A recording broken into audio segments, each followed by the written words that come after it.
Corona की तीसरी लहर से बच्चों को खतरा। स्वास्थ्य मंत्रालय बोला, तीसरी लहर को लेकर आशंकाएं न पालें।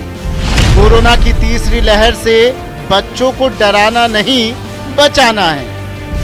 बच्चों के लिए इम्यूनिटी की कोई अलग दवा नहीं। जंक फूड अवॉइड करें, फल खिलाएं ज्यादा।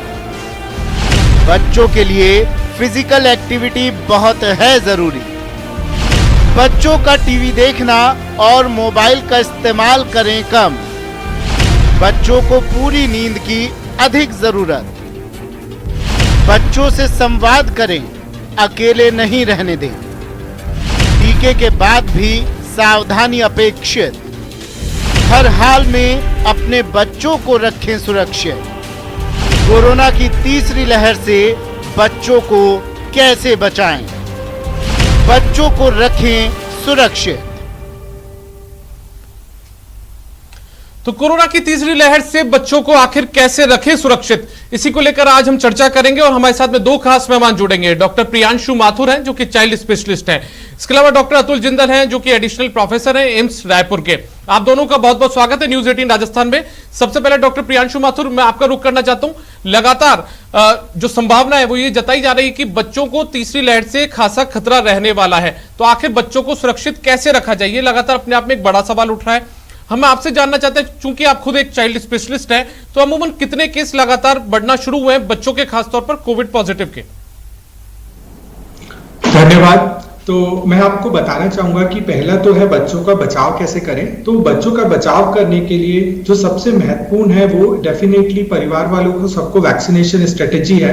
क्योंकि अगर हम किसी परिवार में सभी पेरेंट्स को और घर में जो और दूसरे लोग रह रहे हैं अगर उनका टीकाकरण कर देते हैं तो इन्हीं के थ्रू वायरस यूजुअली घर में एंटर होता है। तो अगर हम उनको वैक्सीनेट कर देंगे तो ये वायरस के ट्रांसमिशन संक्रमण की चेन को हम ब्रेक कर सकते हैं, जिससे हम काफी हद तक बच्चों को बचा सकते हैं। इसके अंदर आप हर्ड इफेक्ट का एक एग्जाम्पल ले सकते हैं, जिसमें अगर हम एक ज्योग्राफिकल रीजन में रहने वाली ज्यादातर पब्लिक को वैक्सीनेट कर देते हैं तो बची हुई पॉपुलेशन उस बीमारी से वैसे भी इम्यून हो जाती है, क्योंकि संक्रमण का चेन ब्रेक हो जाता है। दूसरा इसमें महत्वपूर्ण है कि बच्चों के हम इम्यून सिस्टम को बेहतर रखें। बच्चों के इम्यून सिस्टम को बेहतर रखने के लिए उनको वाटर इंटेक, जो पानी का इंटेक है वो बहुत अच्छा होना चाहिए। सेकंड इंपॉर्टेंट है कि उनको जो हम खाना खिला रहे हैं उसमें हमें fresh fruits, vegetables, dry fruits इन सबको इंक्लूड करना चाहिए, जिससे हम उनके विटामिन और मिनरल स्टेटस को बॉडी को मेंटेन कर सके, जिससे इम्यून सिस्टम पे पॉजिटिव इंपैक्ट आता है। इसके अलावा जो हमारे जो मेजर्स हैं जिसमें सोशल डिस्टेंसिंग, मास्क और सैनिटाइजेशन है वो हमें फॉलो करते रहना चाहिए। 2 साल से ऊपर के जितने भी बच्चे हैं उनके लिए ये गाइडलाइंस है जो CDC की बनाई हुई है कि जब भी वो किसी भीड़ भाड़ के एरिया में जा रहे हैं या वो किसी ऐसे जो उनके रूटीनली घर का हिस्सा नहीं है ऐसे किसी इंसान से मिल रहे हैं तो उनको मास्क लगाया जाए। जब भी आप कभी बाहर जाकर के अगर आ रहे हैं कोशिश करें कि जाना नहीं पड़े। अगर बहुत ही अत्यधिक आवश्यक है और आपको जाना पड़ता है तो आप जब घर पे वापस लौटते हैं तो अपने हाथों को प्रॉपर्ली साफ करें। घर की साफ सफाई का ध्यान रखें। जो फ्लोर्स हैं, जो स्विचेस हैं जहां पर हम कॉमनली जिनको यूज करते हैं, टच करते हैं, उनकी सैनिटाइजेशन का ध्यान रखें। इसके अलावा जो आपका दूसरा सवाल है कि किस तरीके से बच्चों में केसेस बढ़ रहे हैं क्या, उसके बारे में मैं आपको बताना चाहूंगा कि इस समय जो ज्यादातर पेशेंट आ रहे हैं वो कोविड RT-PCR पॉजिटिव आने की बजाय बच्चों में वो multi system inflammatory syndrome of children करके एक डिजीज होती है जिसको हम MIS-C बोलते हैं, वो पेशेंट्स हमारे पास ज्यादा आ रहे हैं। और इस बीमारी के अंदर क्या होता है कि जो बच्चे के अंदर जो वायरल इन्फेक्शन हुआ उसके बाद बच्चे का जो हाइपर इम्यून फेज आता है, इन्फ्लेमेटरी फेज आता है, जिसके अंदर बच्चे में साइटोकाइंस का लेवल बढ़ता है, इन्फ्लेमेटरी मार्कर्स का लेवल बढ़ता है और उसकी वजह से उनको मल्टी ऑर्गन इन्वॉल्वमेंट होता है। ये केसेस हमारे पास अभी थोड़े से ज्यादा आ रहे हैं और इनको कभी कभी ICU केयर की जरूरत पड़ती है और इनका ट्रीटमेंट में हमें कुछ IVIG या स्टीरॉइड जैसी दवाइयां भी देनी पड़ती है। चलिए, तो डॉक्टर अतुल जिंदल जी का रुख कर लेते हैं। एडिशनल प्रोफेसर हैं एम्स रायपुर के, वो भी हमारे साथ जुड़े हुए हैं। डॉक्टर अतुल जिंदल जी, अभी लगातार हम भी कुछ रिपोर्ट्स देख रहे थे, कई राज्यों के अंदर अमूमन जो वृद्धि है वो अचानक हुई है बच्चों में, यानी कि 2 साल से या 1 साल से जो 18 साल तक के बच्चे हैं उनमें खासतौर पर कोविड पॉजिटिव केस जो है वो सामने है। तो आखिर बच्चा किस तरीके से जाए, ये लगातार अपने आप में एक बड़ा सवाल है। सर, आपके क्या राय है, क्या उपाय जो है वो अपनाए जा सकते हैं बच्चों को कोविड से बचाने को लेकर? आप सबका बहुत बहुत नमस्कार और धन्यवाद कि आपने अपने कार्यक्रम में मुझे शामिल किया। अब आपके सवाल का जवाब, जो आपने बहुत ही बढ़िया सवाल पूछा है कि बच्चों को तीसरी लहर से कैसे बचाया जाए। देखिए, अभी तो हम दूसरी लहर से जूझ रहे हैं, तो तीसरी लहर तो अभी जस्ट एक हमारी सोच है जो हम प्रेडिक्ट कर रहे हैं कि तीसरी लहर आ सकती है और वो शायद बच्चों को ज्यादा अफेक्ट करे। उसके पीछे सबसे बड़ा रीजन जो साइंटिस्ट सोचते हैं वो ये है कि चूंकि बहुत सारे एडल्ट्स अफेक्ट हो चुके हैं, वैक्सीनेशन भी पूरे टाइम पे जोरों शोरों से चल रहा है पूरे देश में, विदेशों में, तो जो वल्नरेबल पॉपुलेशन बचती है वो बच्चे बचते हैं। नाउ अब पॉइंट आता है कि हम बच्चों को कैसे बचाएं। जो आपने एक पॉइंट बोला कि बच्चे तेजी से अफेक्ट हो रहे हैं, तो ये अगर आप देखेंगे कि पिछले साल सीडीसी ने और यूके के जो NIH है उन्होंने एक एडवाइजरी जारी करी थी कि अचानक से उन्हें कुछ बच्चों में ऐसे केसेस देखने मिले जो कि पोस्ट कोविड अफेक्शन था, जिसको हम मिस्क बोलते हैं, यानी multi system inflammatory syndrome in children. ये आमतौर पे तब देखा जाता है जब पीक आ रहा होता है, उसके 4 से 6 हफ्ते के बाद ये बीमारी बच्चों में आती है। क्योंकि बच्चों में कोविड जब होता है, हम फॉर्चुनेट है कि बच्चों में जो सिम्टम्स आते हैं बहुत माइल्ड होते हैं या आते ही नहीं है, पता ही नहीं चलता हम कि बच्चे अफेक्ट भी हो गए, इन्फेक्ट भी हो गए हैं और ठीक भी हो जाते हैं।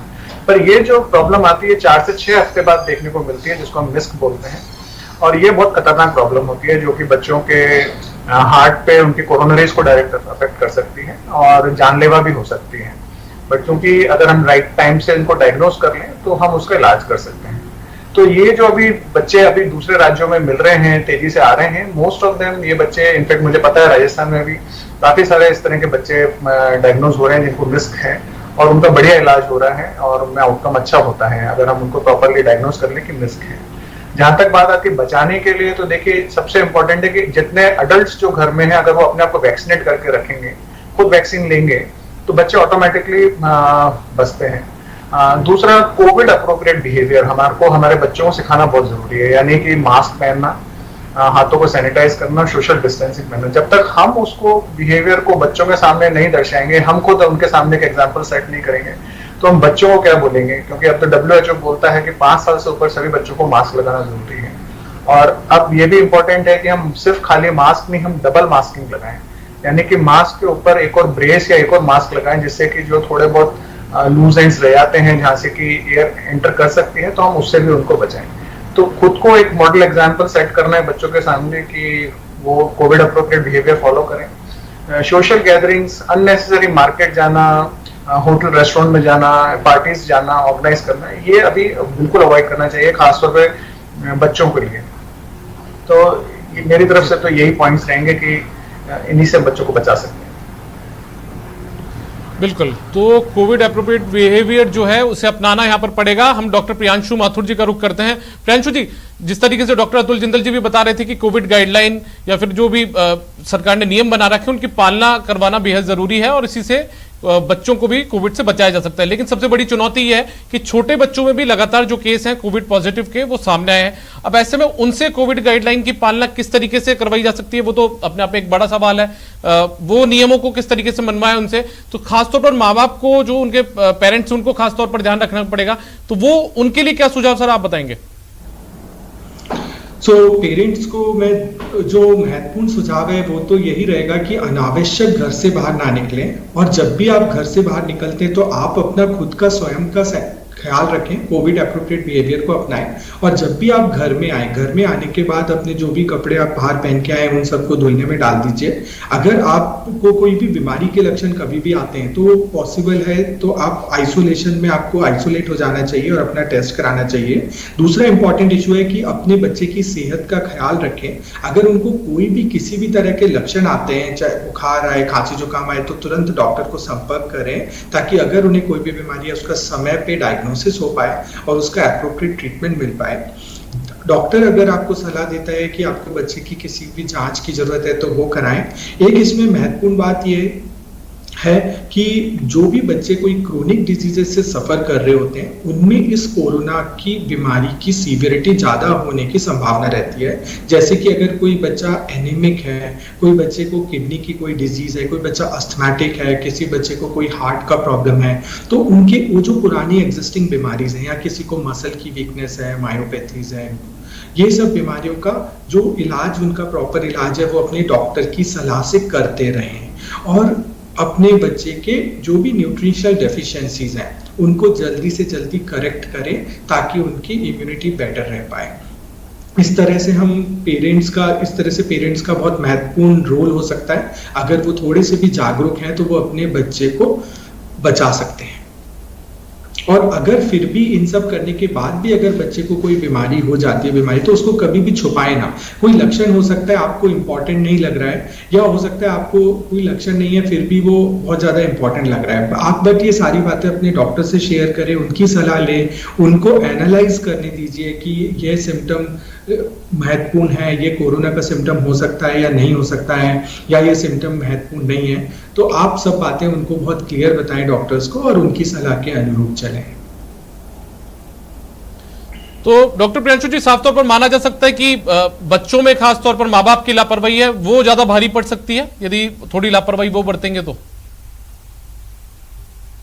अगर जैसा कि मैं आपको ये बताना चाहूंगा कि जो यह देखा गया है अभी तक पिछले जो 1.5 साल में कि जो कोरोना बीमारी होती है, इस बीमारी के 2 फेजेस होते हैं। जो पहला फेज होता है उसमें उसके अंदर वायरस बच्चे के शरीर में एंटर करता है और वो मल्टीप्लाई करता है। यह फेज बच्चों में 5 से 7 दिन तक अमूमन चल सकता है। उसके बाद में जो बीमारी का सेकेंड फेज आता है उसमें बच्चे के इम्यून सिस्टम में चेंजेस होकर के उसके इन्फ्लेमेटरी मार्कर या जिनको हम साइटोकाइंस कहते हैं, वो साइटोकाइंस का शरीर के अंदर मात्रा बढ़ने लगती है और इसकी वजह से बच्चों के ऑर्गन सिस्टम डैमेज होने लगते हैं और बच्चे क्रिटिकल होकर के आईसीयू में लैंड अप कर सकते हैं। तो अगर यह पेरेंट्स को अगर मान लीजिए पहले 5 दिन में उनको अगर कोई भी सिम्टम्स लग रहे हैं, उनको बुखार लग रहा है, बच्चे ने खाना कम कर दिया है, बच्चा उल्टी कर रहा है या पेट में दर्द हो रहा है या बच्चे को दस्त लग रहे हैं या उसको कोई भी सिम्टम लगे, वो पेरेंट्स ये नहीं जानते कि ये सिम्टम कोरोना के हैं या उनके बॉडी पे कोई रैशेज हो, आंखों में रेडनेस हो, तो ये सभी सिम्टम से कोरोना वायरस प्रेजेंट कर सकता है। तो अगर वो सही समय पे डॉक्टर का परामर्श ले लेते हैं तो डॉक्टर्स इस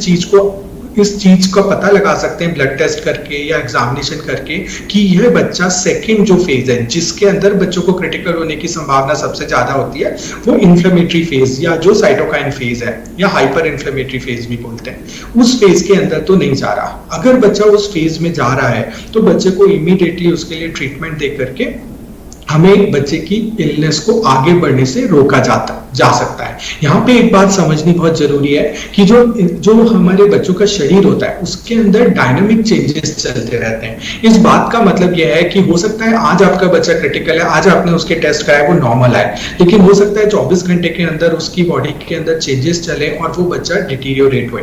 तो इसलिए मैं आपको ये बताना चाहूंगा कि अगर आपको कहीं भी कोई चेंजेस बच्चे में लग रहे हैं, जैसे उसकी उल्टियां चल रही हैं या उसको पेट में दर्द हो रहा है, पेट में टाइटनेस हो रही है, बुखार परसिस्ट कर रहा है, तो आप डॉक्टर को एक बार मिले, लेकिन अगर आपको अगले दिन लगता है कि कुछ सिम्टम्स बढ़ रहे हैं तो आपको दोबारा उन्हें मिले, दोबारा उनसे परामर्श लें और जो बॉडी के डायनामिक चेंजेस हैं वो डॉक्टर उनके अनुरूप हो सकता है उनके ट्रीटमेंट में कोई चेंज करें। ऐसा ना माने कि अगर आपको एक ट्रीटमेंट अगर डे 1 या डे 2 की इलनेस पे दे दिया गया है, आपका वही ट्रीटमेंट हो सकता है कि पूरे 10 दिन या 14 दिन चले, ऐसा ना मान के चले। हो सकता है बच्चे की सीवियरिटी बढ़े या कम हो, उसके अनुरूप डॉक्टर ट्रीटमेंट में चेंजेस करें। तो मेरा ये मैसेज है कि आपकी पेरेंट्स को इतना जागरूक होना चाहिए कि वो बच्चे के शरीर में जो लगातार चेंजेस हो रहे हैं उनको पकड़ पाए, उनके लक्षणों को पहचान पाए और डॉक्टर्स का परामर्श करें। डॉक्टर प्रियांशु जी, मेरी एक सवाल और आपसे ये है कि आपने मोटे तौर पर सभी लक्षण बता दिए, तो अमूमन यही लक्षण है जो कोविड पॉजिटिव बच्चों में सामने आ रहे हैं?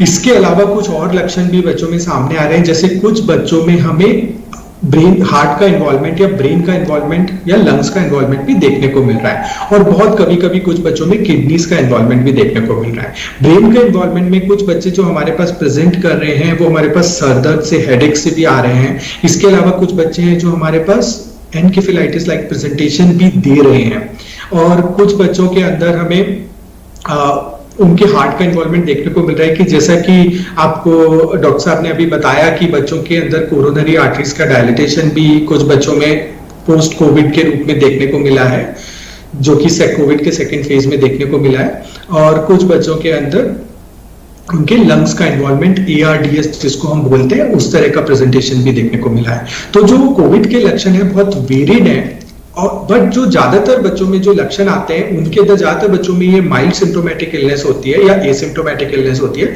जिसमें सिर्फ हल्का सा बुखार, जुकाम, शरीर में दर्द और हल्की खांसी रह करके वो ठीक हो जाते हैं। कुछ बच्चे होते हैं जिनके अंदर ये सीवियरिटी बढ़ती है, कुछ बच्चे होते हैं जिनके अंदर मल्टीपल ऑर्गन सिस्टम का इन्वॉल्वमेंट होता है, कुछ बच्चे होते हैं जिनके अंदर लंग्स का डैमेज होने की वजह से उनका ऑक्सीजन सैचुरेशन फॉल होता है और CT स्कैन के अंदर चेंजेस देखने को मिलते हैं। तो ये सिम्टम्स वेरी कर सकते हैं, बट ज्यादातर बच्चों में यह माइल्ड या एसिम्टोमेटिक, माइल्ड या मॉडरेट इलनेस तक रहती है और वो अपने आप रिकवर कर जाते हैं। चलिए डॉक्टर अतुल जिंदल जी, आपसे एक बात समझना चाहेंगे। अमूमन पिछले 1-1.5 साल में यही बातें सामने आई कि जो भी कोविड पॉजिटिव है वो नकारात्मकता से दूर रहे। अब खासतौर पर बच्चों को इस नकारात्मक माहौल से किस तरीके से दूर रखा जा सकता है, क्योंकि बच्चे अपने आप में एक एडवांस है आजकल, हाथ में कम उम्र में उनके हाथ में मोबाइल होता है, तो ये नकारात्मकता जो उनके सामने लगातार आती है उससे उन्हें किस तरीके से बचाया जा सकता है? ये हम ही नहीं, आई थिंक पूरे देश विदेश में सभी बच्चे इससे ग्रसित हैं, और खासतौर से लॉकडाउन, रेस्ट्रिक्शंस, इसके वजह से बच्चों में मानसिक तौर पे बहुत गहरा असर पड़ रहा है। जब घर में बैठे हैं और अगर वर्किंग पेरेंट्स हैं तो ऐसे बच्चे और पूरे टाइम इंटरनेट पे, मोबाइल पे, टीवी पे से चिपके रहते हैं। तो ये इन सब चीज़ों को रोकने के लिए बहुत ज़रूरी है कि हमें बच्चों के अंदर उनकी हॉबीज़ डेवलप करने के लिए बहुत अच्छा टाइम है, और हमें चाहिए कि हम उनकी हॉबीज़ को डेवलप करें, जैसे आर्ट है, ड्राइंग है, पेंटिंग है, म्यूज़िक है, जो भी हम कर सकते हैं वो हमें उनको कराना चाहिए। क्योंकि अभी तो स्कूल भी सारा ऑनलाइन हो रहा है, ऑनलाइन स्कूल्स के अलावा होमवर्क भी ऑनलाइन कर रहे हैं, तो ये बहुत सारे इश्यूज हैं जहाँ पे हमें बच्चों को, तो वो स्क्रीन टाइम हम रोक नहीं सकते हैं, बट जहाँ हम रोक सकते हैं इसके अलावा जो स्क्रीन टाइम, वो यही तरीका है कि जब हम बच्चों को उनको फिजिकल एक्टिविटीज करवाएं, घर में ही उनको किसी हॉबीज में एंगेज करें, उनसे बात करते रहें, क्योंकि पेरेंट्स के लिए भी इतना ही इंपॉर्टेंट है कि हम जब तक बच्चों से बात नहीं करेंगे, उनको एंगेज नहीं करेंगे, बच्चों को उनके लिए आपको नॉर्मल जो टाइम देते थे उससे ज्यादा टाइम देना पड़ेगा बच्चों से बात करने के लिए, उनको समझाना पड़ेगा, और पॉजिटिव बातें करनी जरूरी है, बच्चों को अच्छी अच्छी कहानी सुनानी जरूरी है जिसमें पॉजिटिव मैसेज जाए, जिससे उनसे नकारात्मकता दूर रहे। तो ये बहुत जरूरी है, क्योंकि अगर हम ये सब चीजें नहीं करते हैं तो बच्चों में वाकई में काफी स्ट्रेस डेवलप हो रहा है, एंड डिप्रेस भी हो रहे हैं बच्चे। बच्चों को बहुत लग रहा है कि जल्दी से हमारे स्कूल खुलें और हम जल्दी से अपने दोस्तों से मिलें। तो आप बच्चों की ग्रुप कॉलिंग करवा सकते हैं, अपने फ्रेंड्स से उनसे बात करवा सकते हैं अपनी निगरानी के अंदर। तो ये कई तरीके हैं जहाँ पे हम बच्चों को इन्वॉल्व करके रख सकते हैं, बट सबसे इम्पोर्टेंट हमें खुद को अप्रोप्रिएट बिहेवियर उनके सामने डेमोन्स्ट्रेट करना पड़ेगा। अगर आप बाजार जा रहे हैं, घूम रहे हैं, अपने दोस्तों यारों के साथ मिल रहे हैं, लेकिन बच्चों को नहीं जाने दे रहे, तो ये भी एक गलत मैसेज जाता है बच्चों के दिमाग में, और बच्चे इससे अफेक्ट होते हैं। सर एक चीज और, फिजिकल एक्टिविटी बढ़ाने की बात अमूमन की जाती है, लेकिन बच्चा घर से बाहर नहीं निकल सकता। आपने जिस तरीके से बताया कि दूसरी एक्टिविटीज में उसका ध्यान रखवाया जा सकता है, चाहे वो ड्राइंग हो या फिर दूसरी एक्टिविटीज हो, लेकिन फिजिकल एक्टिविटी को दुरुस्त रखने के लिए वो क्या कर सकते हैं घर पे रहकर? जी बहुत सारी एक्टिविटीज हैं। रोप स्किपिंग कर सकता है, अपने बालकनी में आप उनसे योगा करवा सकते हैं अपने से। जब आप खुद योगा कर रहे हैं, ब्रीदिंग एक्सरसाइजेस कर रहे हैं, तो वो बच्चों को अपने साथ उसमें इन्वॉल्व करिए। आप डांस कर सकते हैं, म्यूजिक चला सकते हैं। म्यूजिक से बढ़िया कोई थेरेपी नहीं है जो स्ट्रेस को कम कर दे। तो music and dance is one way जहाँ पे आप अपने आप को फिट रख सकते हैं, बच्चों को फिट रख सकते हैं। योगा इज अनदर वे जहाँ जो कि फिटनेस के लिए है। स्किपिंग है, क्या बोलते हैं, देन बच्चों के अपने घर के खेल होते हैं जैसे स्टैपो वगैरह जो इंडोर खेल सकते हैं, वो बच्चे अपने घर में आराम से खेल सकते हैं। इसके लिए आउटडोर गेम्स की जरूरत नहीं है। डॉक्टर प्रियांशु माथुर जी, आपसे ये चीज समझना चाहेंगे, खास तौर पर खाने पीने में किन चीजों का ज्यादा ध्यान रखना पड़ेगा इस कोविड महामारी के दौर में बच्चों को बचाने के लिए, या फिर जो बच्चे कोविड पॉजिटिव आ चुके हैं उनको भी? जी, मैं आपको ये बताना चाहूंगा कि जो सबसे महत्वपूर्ण होता है वो हमारा बॉडी का फ्लूइड स्टेटस होता है। ऐसा देखा गया है कि जितनी भी वायरल इन्फेक्शंस होते हैं, वायरल इलनेसेस होती हैं, वो यूजुअली बच्चों में डिहाइड्रेशन भी कराती है, उनका ओरल इंटेक कम हो जाता है। तो और कई वो वायरल इलनेसेस में देखा गया है कि वो बच्चों के थोड़ा सा लीवर को भी अफेक्ट करते हैं, जिसकी वजह से उनकी भूख कम हो जाती है। तो अब दो चीजें हैं, एक तो है कि जो बच्चे इन्फेक्टेड नहीं है और दूसरे हैं जिन बच्चों को इन्फेक्शन हो गया।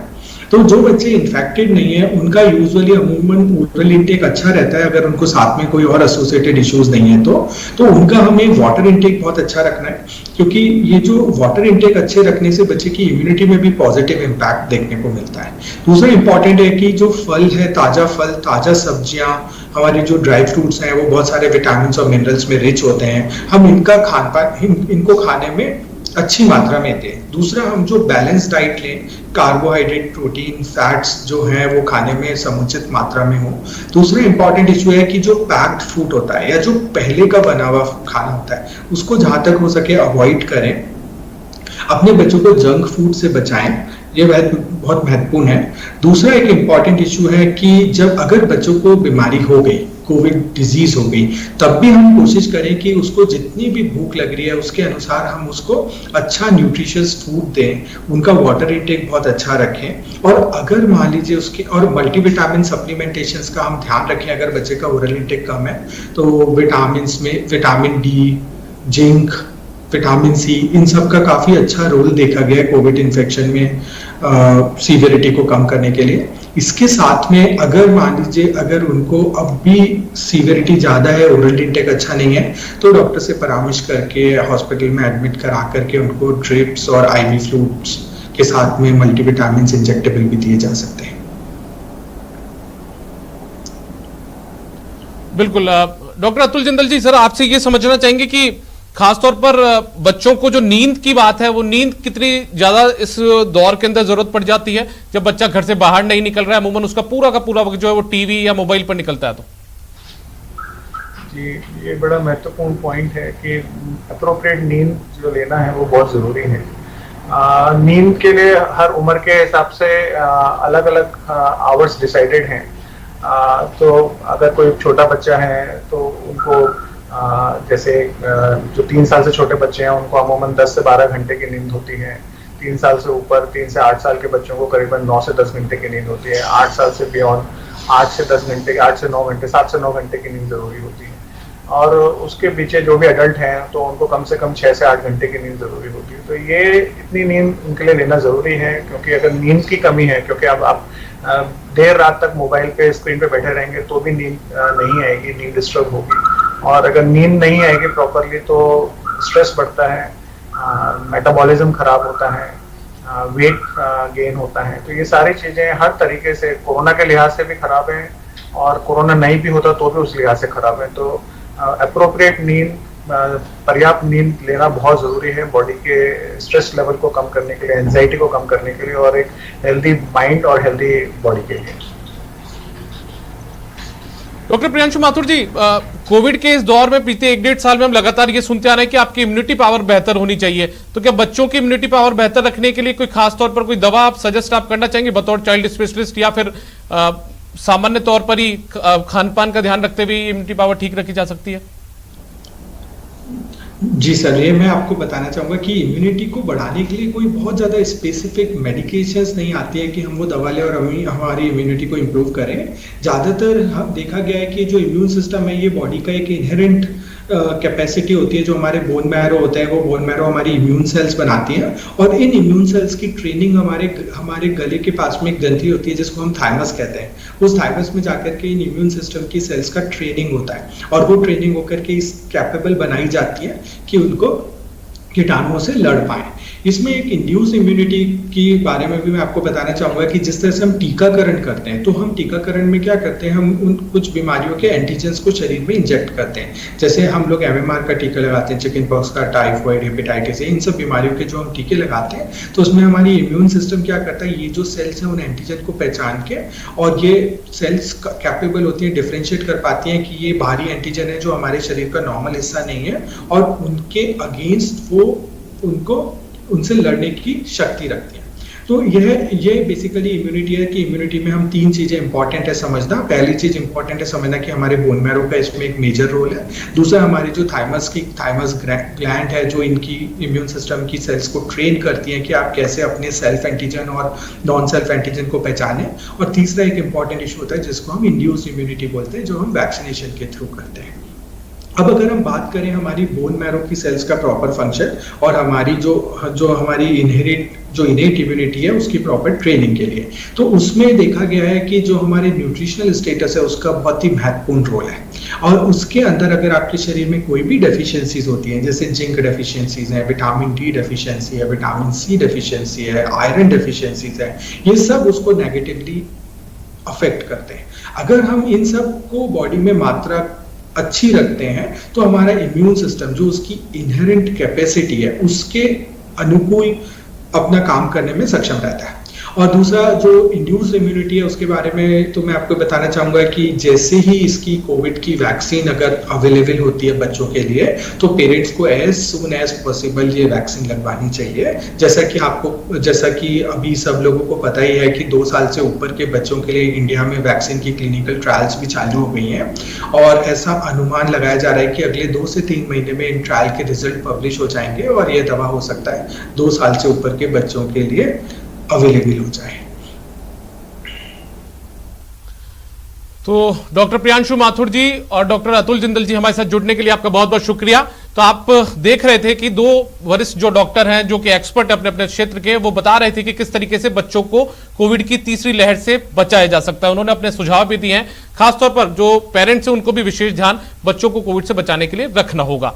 इस खास पेशकश में इतना ही। नमस्कार।